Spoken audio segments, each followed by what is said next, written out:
From Bella Vista Community Television, The City with Damon Wallace.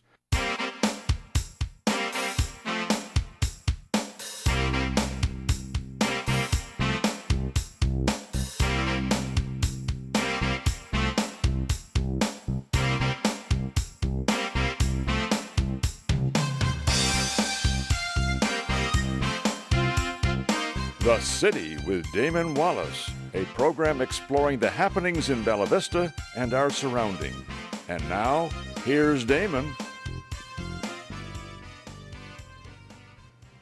Welcome to the city. I'm Damon Wallace, your host, and we want to welcome you to a brand new year. Happy New Year to everyone out there. This is one of our first filmings of the year. And I'm here today with State Representative Jim Dotson. And Jim, good to have you here today. Good to be here. Thanks for having me. Okay, so Jim and I have actually been friends for several years. I've been trying to get him to come on the show to give us his insight and his wisdom into the operations of state government. And so good to have you here. Want to go over a little bit of your history. So you live in the area. Mm-hmm. You've got a wife and 3 kids. Yes. That are growing. Oh yes, they're growing, getting older. My oldest is just turned 16. So here in the next few weeks, we'll be going for that driver's license, and then I've got a 13-year-old and a 7-year-old. So little boy, he's starting karate, and life is busy for sure. And so before you became a state rep, you were actually on the Bentonville City Council. Yeah, I was there for 2 terms, 4 years. Started on there in 2009, and then when I got elected to this position in 2012, I started in office in 2013 at the Statehouse, and so I've been there for going on 8 years now. Yeah, and so Statehouse, here several years ago, we actually increased the term limits. The previous term limits were somewhat restrictive. Yeah, the previous term limits were restrictive by chamber, so you had 3 2-year terms in the House that you could serve in a lifetime, and 2 4-year terms in the Senate that you could serve in a lifetime. The current change in the current state law is that you can serve 16 total years in the legislature, but it's not restrictive by term. So you can serve all of it in one chamber or the other, or a combination thereof. Okay, so last month. We talked to Senator Jim Hendren. He gave quite a spill of things, especially affecting our veterans. Yeah. That were law changes as far as taxes go. Mm-hmm. There was a lot of tax reform and tax realignment things that were going on in the last session. Is that right? Oh yeah. So. Taxes are always something that's hotly contested and debated every session. A couple of years ago, we enacted the veterans tax relief for so that veterans that are retirees don't have to pay income taxes on their retirement benefit as a veteran. But we spent the last couple of years working on looking at tax code all across Arkansas, all of the different types of taxation that we have. And that tax reform and relief task force, which Senator Hendren and myself were both members of, as we studied all those things, we came up with several different policy proposals to try to clean up a bunch of Arkansas's tax code. Arkansas has a hodgepodge of just all types of different tax policies. The main ones that everybody recognizes are, income taxes, sales taxes, property taxes. Those are probably the big 3. But we have franchise taxes, excise taxes, and all sorts of different things.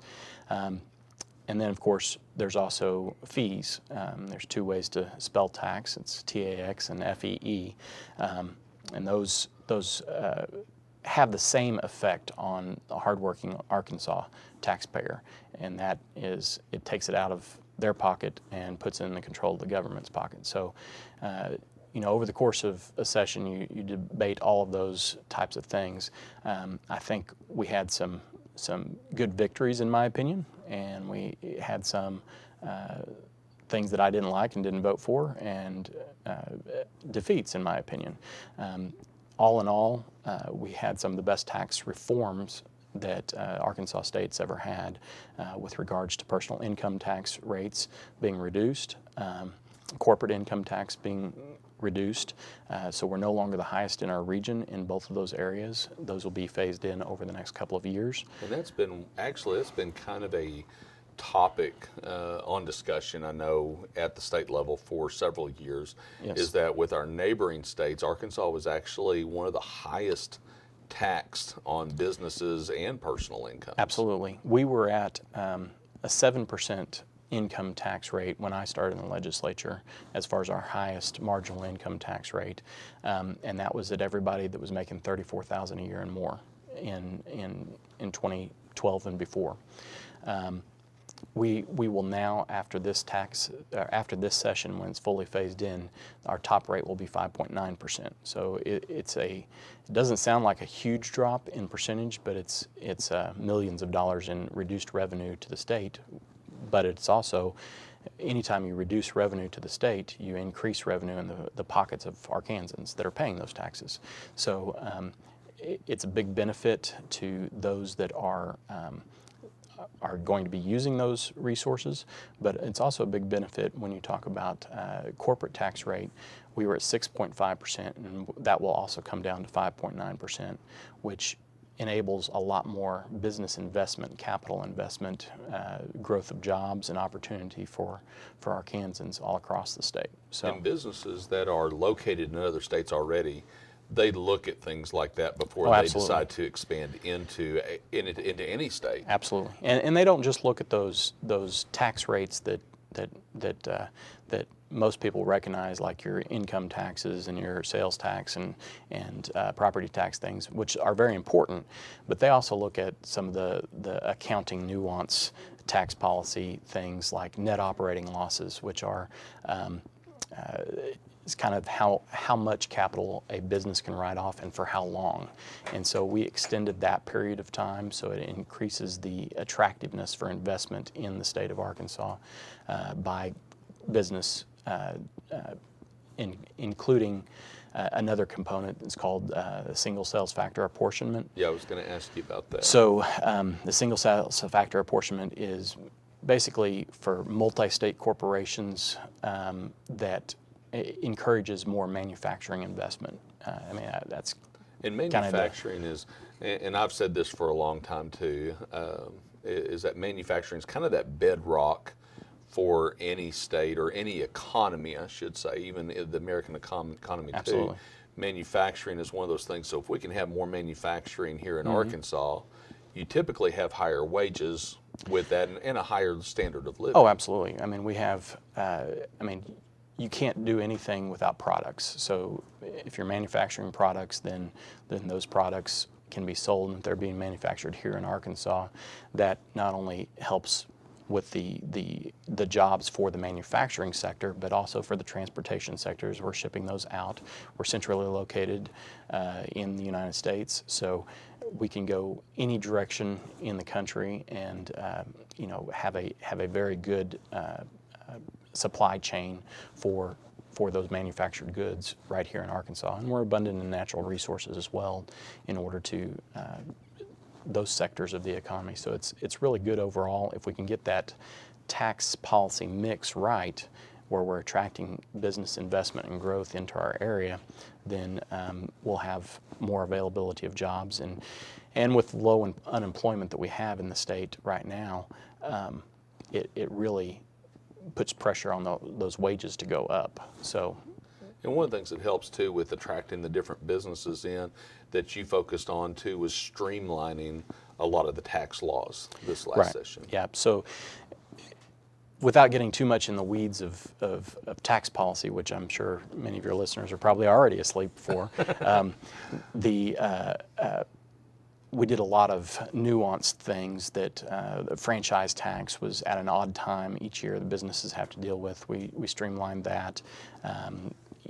There's a whole host of different littler tax policies that didn't make headline news because they're not the big ones that everybody's paying attention to, but trying to clean up that hodgepodge of tax policy that little by little has created bureaucracy for those paying those taxes, and make it flatter, fairer, more streamlined for individuals as well as businesses to navigate, and reduces their cost of overhead and expense in navigating those areas as well.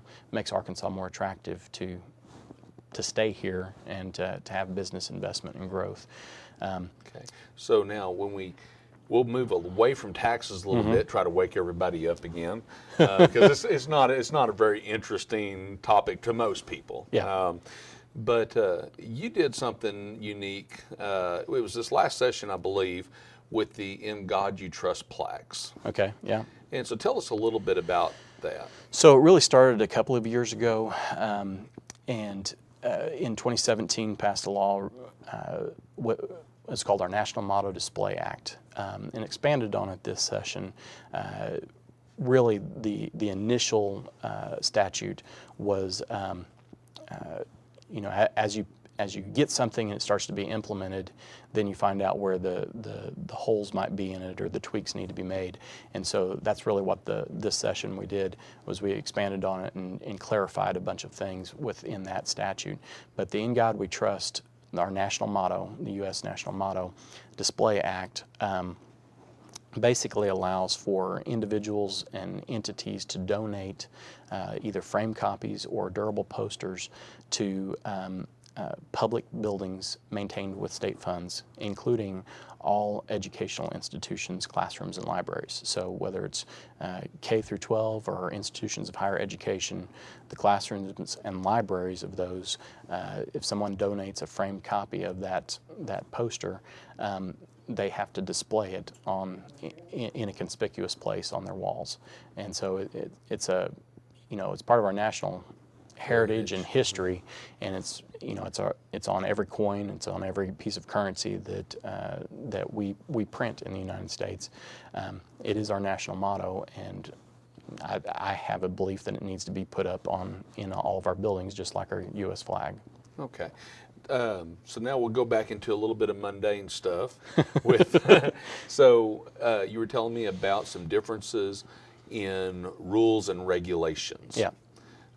So there was a lot of, and like you said, a lot of times they use it synonymously as just saying them together, rules and regulations. Right. So what did y'all do this last session that changed that? So a couple of things. One, when I first started, rules and regulations, I'm like, what's the difference between these? Because I noticed in some areas we use the word rules, in some areas we use the word regulations, in some areas we were striking one or the other, and so found out that there was no difference. Rules is defined and regulations is defined as a rule. So as far as our state code is concerned. And so I went through and had our bill drafters actually strike every single "and" regulations reference in our entire state code, to go through there and get rid of the "and" regulations and just have state rules. So we'll have state rules, and then if it says regulations anywhere in the code, it's referring to a federal regulation. So the feds, they use the word regulations. The state of Arkansas uses the word rules. And as far as I know, we're the only state that has completely made that delineation between the two. That's kind of a cleanup thing. Yes. But where the real meat of the thing that we did this session was we created something called the Arkansas Code of Rules. So now that we've decided what a rule is, and it's a regulation, but it's a rule. Now that we've decided what the rules are, we didn't have any online searchable, easy way for people to figure out what rules they were subject to. Every time a bill is passed into law, the agency that governs that particular piece of the code is tasked with writing the rules for the public to enforce on the public. We will come back to that. We're going to take a short break and come back to talking a little bit about the rules, and then get into what's coming up with the next budget session. So stay tuned.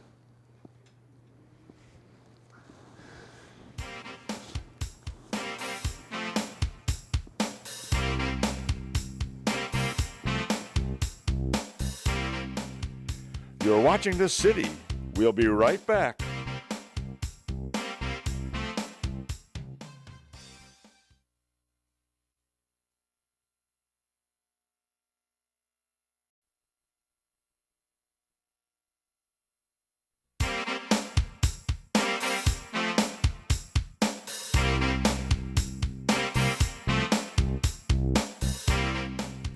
Welcome back. Here's Damon and his guest.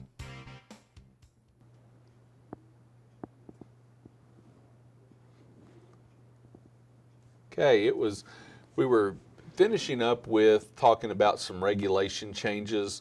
The regulations are now going to be searchable online.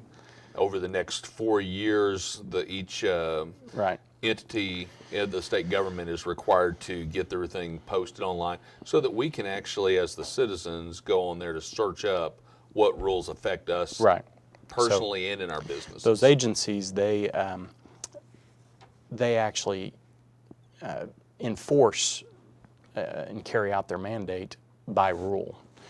Even though the code, the Arkansas statute, governs above that, how they implement that code is by rule. And so making sure you know what the rules are is incredibly important, and making sure they're consistent across all of state government, so that if you're say a plumber, you might have some rules that are from the health department, but you also might have some rules that are you're underneath the Arkansas Department of Environmental Quality, which is like the state EPA. And so, I mean, those things might have, and I don't know for sure on plumbers if that's the case or not, but there might be multiple agencies that govern a particular profession or entity. And so making sure you know what those things are across all of the agencies in a consistent manner is incredibly important if you're going to not get in trouble for violating those things. And so businesses as well as individuals over the next 4 years, because it's a massive undertaking to get it from where it's at right now to online and searchable for everybody. But we're the only state in the nation that didn't have it before, and now we will have that in the next 4 years. And that was, I think, an incredibly important thing for launching Arkansas forward in the next several years, to be that regulatory burden and that bureaucracy to be transparent to the public. Okay, so the way it works in Arkansas, because I know we have a lot of viewers who are from different parts of the country, but Arkansas, we used to only meet once every 2 years to discuss budget issues and legislative issues. Right. But then that changed several years ago, where we went to a legislative session every 2 years and then a budget session every 2 years. Right. Yeah. Okay, so the budget session is actually getting ready to start, because we had the legislative session last year. Correct. When does the budget session start? So this year, because the primary was moved up to March 3rd for the presidential, the fiscal session was moved back to April. Typically it starts in February, but this year it'll be April 8th, I believe, when it starts. It runs for 30 days constitutionally, unless extended for a maximum of one time for 15 days. So it could go up to 45 days. There's generally not anything that, because we're not debating changes in policy, only dollar amounts and how much is going to various things. So basically you have different areas of the state government that bring you their budget. They say, this is what we want, and then the legislature goes through there and says, this is what we'll give you. Basically, here's how much money we have. Here are the priorities. We debate it back and forth, and of course, I might have a different priority being here in Northwest Arkansas than somebody from Central or South Arkansas might have. So we have those discussions back and forth. It takes a broad-based agreement to pass an appropriation, which is the authority to spend money. In Arkansas, our Constitution requires 75% the legislature to agree, which is an incredibly high threshold, 3 out of 4. So 75 out of 100 House members, and I think it's 27 out of 35 state senators have to agree in order to pass an appropriation authorizing any spending whatsoever. We debate those things, and since in Arkansas we have what's called a single subject rule, every single entity gets an appropriation or a budget. We can't just pass one bill and fund all of state government. So it has to be, if it's the state police, they have their own. If it's the Department of Corrections, they have their own. If it's the Department of Education, they have their own. Everybody has their own individual. So a lot of times people will ask, why do you have so many bills? Well, there's a lot of different components in agencies. Every year we have to pass a budget for, and those entities, I mean, you might talk about 300 or 400 different appropriation bills out of the 1,000 plus that are passed during a regular session, and then during a fiscal session, it's just those. In Arkansas, unlike some states, Arkansas has a balanced budget amendment. We have a basically a requirement to not spend more than what we take in. And pretty much every state has that. We can't deficit spend as a state because we can't print money. But as far as we have something called the Revenue Stabilization Act in Arkansas, which basically determines how much money will be spent each year, what 100% of the budget is, and then what percentage goes to which entity. So we divide that 100% pie up into, say, 44% goes to K-12 education. So when a dollar comes in, 44 cents goes automatically to that section of the budget. And then once 100% of the budget comes in for that year, then we have surplus. Last year, at the end of the fiscal year, we had almost $300 million worth of additional money that was not budgeted to be funded. So we had almost a $300 million surplus last year. Now, how many appropriation bills do you normally see during that fiscal session? So typically it's a few hundred. I'm not sure exactly what will be this year. Last year, during the regular session, we did a complete reorganization of state government. Governor Hutchinson had identified that he had 43 different direct reports. Very hard to have a cabinet of 43 different people with their staff and various ones coming in and try to manage anything. So he asked us to try to reorganize that, and we ended up throughout the entire session knocking that down to 15. So now he has a cabinet of 15 secretary-level cabinet reports that come into him.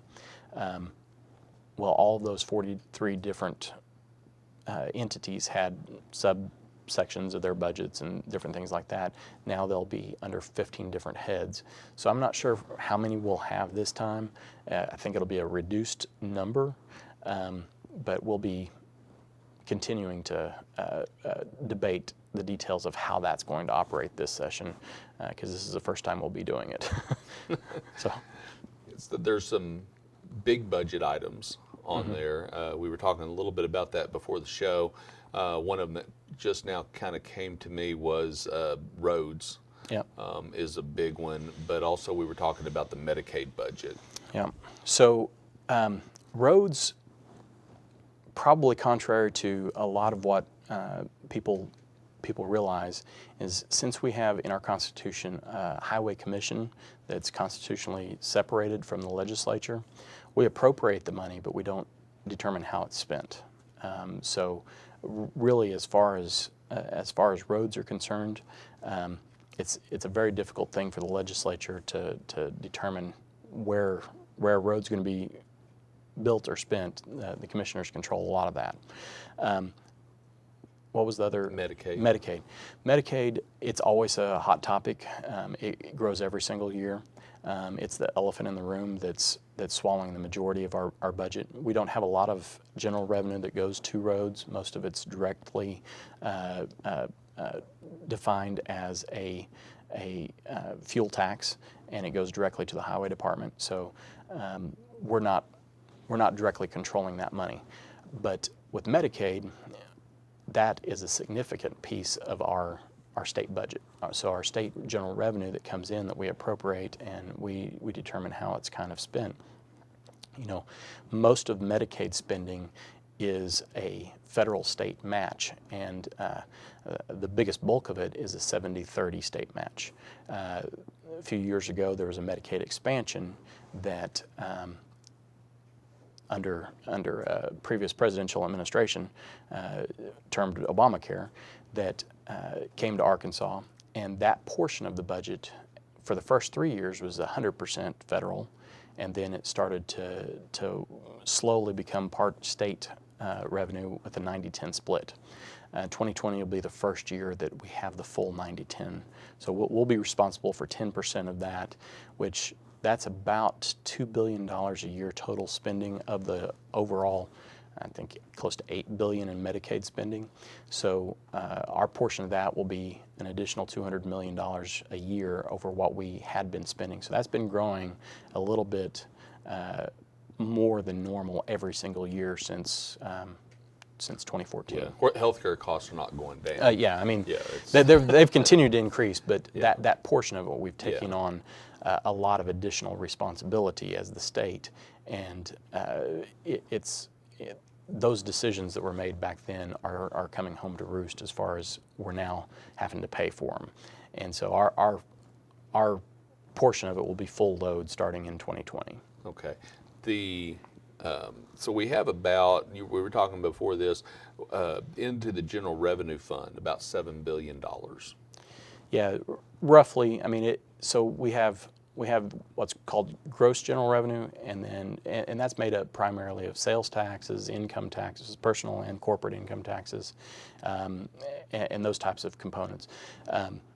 That portion is the total amount that comes in. Then there's certain amounts that come off the top of that, and what we budget off is something called net general revenue, and those are the figures that you probably see in the paper or when we're discussing that. And our net general revenue, I want to say, I think it's around $5.7 billion, if I recall correctly. It may be slightly over that this last fiscal year. So when we've talked about some of the tax cuts that have been going on, we want to also bring up that our state government is actually in a surplus at this time.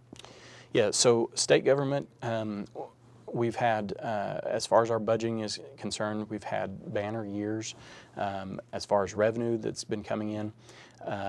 And then as far as like I said, we ended the last fiscal year, which ended the end of June, 1st of July, with about a $300 million surplus, which is 290 something. We're halfway through this fiscal year, and we're still running ahead of forecast for this year. So we're doing very well as a state, low unemployment, and lots of revenue that's coming in.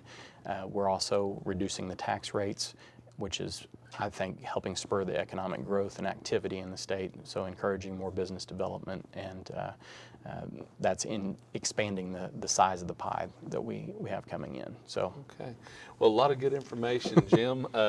Again, I know a lot of this is not real exciting, but it helps our viewers to keep up with what's going on at our state level. Because what happens at the state level impacts the local level also. So Jim, it was good to have you with us today. Well, thank you very much. I appreciate the opportunity to come on. Okay. And we want to wish everyone a very happy new year. Get out, get involved with we got some races coming up for the primary. We had our 2 district court candidates on last month. Look up that show. We have it on YouTube. Get to know them because their election is going to be at that primary time. And we just welcome each one of you to view these shows on YouTube and get in touch with your local politicians. So I'm Damon Wallace with The City.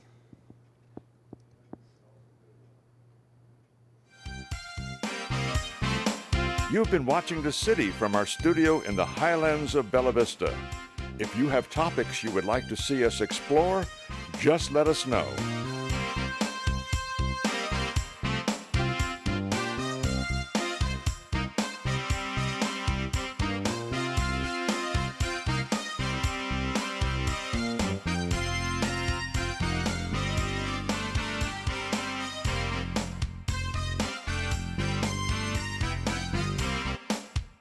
Thank you for tuning in. This has been a production of Bella Vista Community Television.